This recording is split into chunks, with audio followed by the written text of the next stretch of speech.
اهلا بيكم في فيديو جديد. المانيا دوله ترتيبها الرابع من حيث الدول الاكثر شعبيه في العالم اللي الطلبه الاجانب بيحبوا ان هم يسافروا يدرسوا فيها. وعشان انا بدرس ماجستير في المانيا بقالي حوالي سنه، قررت ان انا اعمل فيديو احاول انقل لك فيه تجربتي عن الدراسه في المانيا ممكن تبقى عامله ازاي، ايه المميز في البلد دي من الاخر اللي يخليك تختارها ان انت تسافر تدرس فيها، اختلافها عن بقيه الدول في اوروبا مثلا او امريكا او غيرها. نحاول نتكلم في كل النقط الاساسيه المهمه في الدراسه زي مصاريف الدراسه، مصاريف المعيشه، صعوبه الدراسه باللغه الالمانيه او اللغه الانجليزيه، فرص الشغل والاستقرار في البلد بعد الدراسه ممكن تبقى عامله ازاي. هحاول انقل لك فيها تجربتي بقدر الامكان علشان تحاول تقرر قرار مصيري زي ده في حياتك او حياتك. الفيديو هيبقى متقسم فصول كالعاده عشان تنقل فيه براحتك، واي مواقع او نصائح هقولها هتبقى برضه موجوده في صندوق الوصف كالعاده. خلينا نتكلم في اول نقطه وهي مصاريف الدراسه. الدراسه الجامعيه في المانيا شبه ببلاش، انت بتدفع مبلغ صغير كل ترم، المبلغ ده بيتراوح من 80 ل 400 يورو كل ترم، ودي مش مصاريف الدراسه نفسها، يعني مش مصاريف الجامعه، لكن دي مصاريف بتروح غالبا مثلا لاتحاد الطلبه وهيئات تانية، وانت بتاخد قصادها فوائد زي مثلا كارت مواصلات تركب بيه مواصلات ببلاش في كل مدينه او الولايه اللي انت ساكن فيها، وده باستثناء ولايه وجامعه. يعني في ولايه كامله اللي هي بادن فورتنبرج دي الدراسه فيها بفلوس للطلبه الاجانب، بتدفع لو انا مش مخطئ 1500 يورو في الترم. فيعني القرار ده من قريب، من حوالي 3 4 5 سنين، وطلبه الاجانب بيتفادوا ببساطه الولايه دي او الجامعات اللي في الولايه دي ويدرسوا في اي ولايه ثانيه في المانيا. المانيا فيها 16 ولايه وفيها جامعات كتير جدا زي جامعه ميونخ التقنيه، برضو حاطط مصاريف للطلبه الاجانب مؤخرا. بس دي استثناءات من القاعده العامه ان الجامعات ببلاش او الدراسه الجامعيه ببلاش. الدراسه الجامعيه معناها البكالوريوس والماجستير. الدراسه بتتقسم ترمين، ترم شتوي وترم صيفي، كل واحد فيهم 6 شهور، مش زي امريكا مثلا بتقسم 3 ترمات. الترم الشتوي بيبدا في 10 وينتهي في 3، والترم الصيفي بيبدا في 4 لحد اخر 9. طيب ماشي، الدراسه الجامعيه نفسها ببلاش، انت ما بتدفعش فلوس كتير، بس مصاريفك انت كطالب، انت المفروض انت واحد بتدرس فمش هيبقى عندك وقت كبير ان انت تشتغل علشان هتركز في دراستك. فمصاريف المعيشه عامله ازاي؟ انا كواحد مصري العيشه في اوروبا اغلى بكتير من العيشه في مصر، وبالتالي مصاريف المعيشه كمان غاليه. فدي من العوامل المهمه اللي الطلبه لازم يحطوها في الاعتبار لو هم بيختاروا الجامعه او بيختاروا المكان اللي هم هيعيشوا فيه، علشان ده بيحدد هم هيصرفوا قد ايه في الشهر وهيدبروا عيشتهم ازاي، علشان مصاريف المعيشه دي حاجه مهمه. انت لو جاي من بره الاتحاد الاوروبي وعايش في المانيا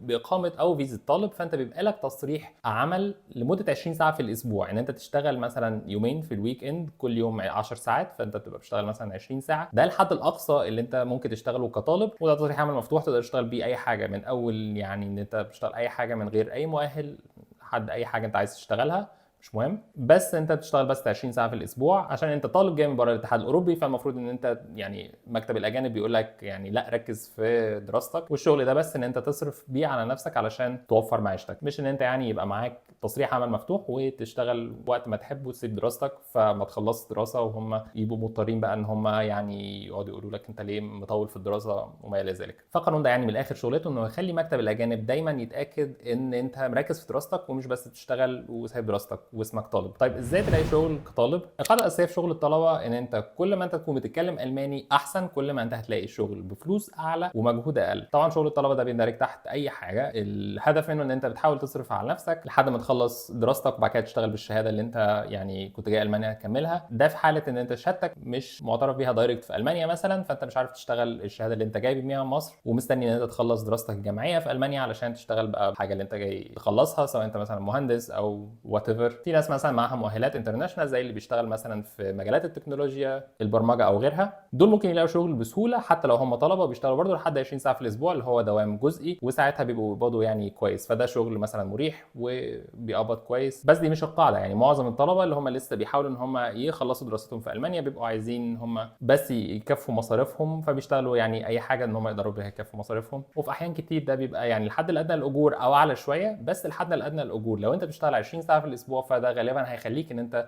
تكفي مصاريفك بسهوله. يعني لو بتشتغل مثلا حوالي 12 او 13 يورو في الساعه 20 ساعه في الاسبوع، وانت كطالب ما بتدفعش ضرائب، او لو هتدفع ضرائب بتسترجعها اخر السنه، فانت هتبقى عايش كويس، على الاقل جايب مصاريفك ومش محتاج حاجه. وده يجيبنا النقطه اللي بعدها وهي صعوبه الدراسه في المانيا عامله ازاي. عشان صعوبه الدراسه بينعكس عليها هل هيبقى عندك وقت فراغ قد ايه يخليك ان انت تشتغل وما ياثرش على الدراسه بتاعتك. الدراسه في المانيا صعبه، وبالنسبه لك كطالب اجنبي الصعوبه ما بتبقاش بس في الدراسه نفسها، ولكن في عوامل كتير تانية بتخلي الدراسه صعبه، زي مثلا اللغه. انا بدرس باللغه الالمانيه، وانا بقالي في المانيا فتره، بقالي حوالي 5 سنين، وكنت في الفتره دي بشتغل باللغه الالمانيه، فانا ما عنديش مشكله قوي في اللغه الالمانيه. اللغه الالمانيه بتاعتي كويسه، ومع ذلك اقدر اقول لك ان الدراسه بالالماني مش سهله خصوصا لو انت تدرس مجال فيه مثلا رياضه كتير، برمجه كتير، مجال متخصص. دي كانت تجربتي لما كنت بدرس في مصر صيدله، اللي هي برضو كليه مش سهله. كان الواحد يعني بيطلع من المحاضره بحوالي 40 ل 60% فهم، وبعد كده بيحاول ان هو يقعد مع نفسه ويشوف مثلا ملخصات بتاعت الناس الثانيه اللي هم شارحين فيها الموضوع لحد ما يفهم الحاجه ويوصل للمعلومه. الموضوع ما اختلفش هنا. مثلا لما بدات ادرس ماجستير في المانيا برضو كنت بوصل لاقل من 40% في محاضرات زي محاضره الرياضه مثلا. كنت بطلع ممكن مش فاهم اي حاجه، بس بضطر ان انا بعد كده اقعد الجا لكل المصادر اللي تخليني انا افهم الموضوع للاخر. وكنت بلاقي مثلا زمايلي الالمان اللي هم كانوا دارسين اساسيات كتير جدا في مثلا الرياضه على سبيل المثال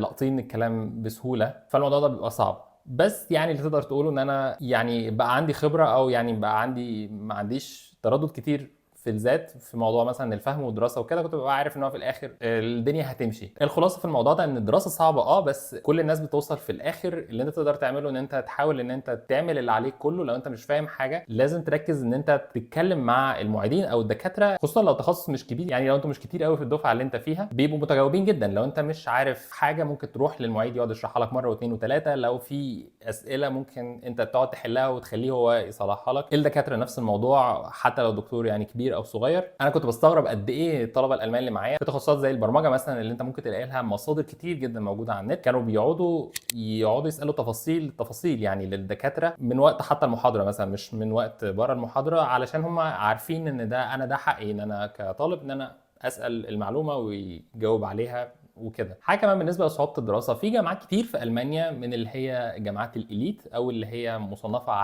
عاليه في اوروبا او في العالم، تصنيفها عالي. يعني التصنيف ما بيفرقش قوي في المانيا. يعني هو هتلاقي ان مثلا التصنيف ده بيعتمد على عوامل مختلفه، غالبا البحث العلمي طبعا ده بيبقى عامل مهم لو انت هتكمل دكتوراه او تشتغل في حاجه في التخصص بتاع البحث العلمي. سوق العمل بعد كده ما بيفرقش فيه قوي اسم الجامعه يعني اللي انت متخرج منها، قد انت بتعرف تعمل ايه بالظبط. وده بيبقى قريب من بعضه ما بين الجامعات، مفيش اختلاف كبير يعني. ده قصدي. انا حبيت اقول النقطه دي علشان لو انت مثلا بتقدم على جامعات كتير مش لازم تقعد تتارجت الجامعات اللي تصنيفها عالي، علشان دي نسب القبول فيها بيبقى يعني اصعب كتير من غيرها. وبيبقى الاهم غالبا البرنامج الدراسي نفسه اللي انت بتقدم عليه عامل ازاي، ايه الكورسات اللي انت هتاخدها، هتتعلم قد ايه، في نسبه مثلا محاضرات وتدريبات عامله ازاي، في تدريبات لازم تعملها مثلا في شركات او مجموعات بحثيه. العوامل ديت قصدي ان هي اهم شويه. وده جدا نقطه ثانيه مهمه، وهو الفرق ما بين الجامعه العاديه والجامعه التطبيقيه. المانيا فيها نوعين من الجامعات، حاجه اسمها يونيفرسيتيت او جامعه عاديه، ونوع تاني اسمه جامعه تطبيقيه او University of Applied Science او اسمها Technische Hochschulen بالالماني. الفروقات الجوهريه ما بين النوعين دول من الجامعات ان الجامعه العاديه بتدرس مواد نظريه زي الطب،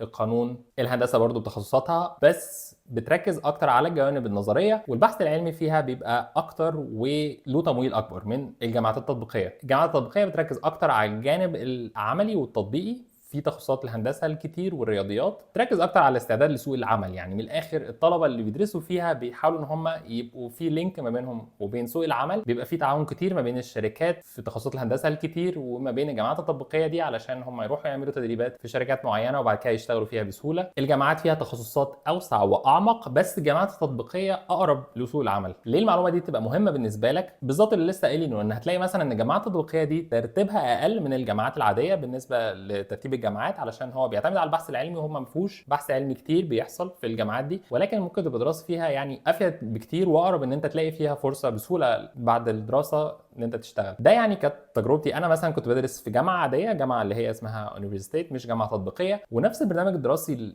اللي كان عندي ده كان في منه برنامج بكالوريوس في الجامعه، في جامعه تطبيقيه في نفس المدينه اللي انا فيها. كان في دكاتره يعني كذا دكتور بيجي يدرسوا لنا من الجامعات التطبيقيه اللي فيها برنامج برضه بايوانفورماتكس ده. والدكاتره اللي هناك دول كان عندهم مجموعات بحثيه من اقوى المجموعات البحثيه في مجال البايوانفورماتكس اللي هو التخصص بتاعي. يعني كنت ببقى منبهر جدا بقد ايه هم بيعرفوا حاجات، يعني بيدرسوا حاجات كتير فيها تشعبات ممكن تقربهم هم اكتر لسوق العمل من الناس اللي عندنا مثلا في الجامعه، مع اعتبار مثلا ان الجامعه بتاعتهم المفروض ان هي يعني اقل في الترتيب علشان هي جامعه تطبيقيه. فهي يعني على ارض الواقع ما تتحسبش كده. لو انت بتدور على برامج دراسيه غالبا الهوخ شولن القبول فيها اسهل، والدراسه فيها نوعا ما ممكن تبقى اسهل، تختلف على حسب التخصص. مش عايز بقول معلومه يعني مغلوطه، بس ده حاجه ممكن تحطها في الاعتبار وانت بتدور على برنامج دراسي. اخر نقطه واهم نقطه في وجهه نظري بالنسبه للدراسه، وهي اللغه اللي انت عايز تدرس بيها. ادرس بالانجليزي ولا بالالماني؟ في برامج دراسيه بالانجليزي كتير جدا في الجامعات الالمانيه. اي تخصص انت عايزه غالبا هتلاقي منه برنامج دراسي بيدرس بالانجليزي بالانجليزي، ادرس بالانجليزي ولا بالالماني؟ لو انا مكانك هدرس بالالماني لاسباب كتير، اهمها فرص الشغل. بعد ما تخلص دراسه غالبا هتحتاج ان انت تشتغل، وفرصك بتبقى اسهل بكتير جدا ان انت تشتغل بالالماني اكتر من الانجليزي، حتى لو انت في مجال مش مضطر ان انت تتكلم فيه انجليزي زي مثلا مجالات البرمجه او الاي تي اللي هي انترناشونال.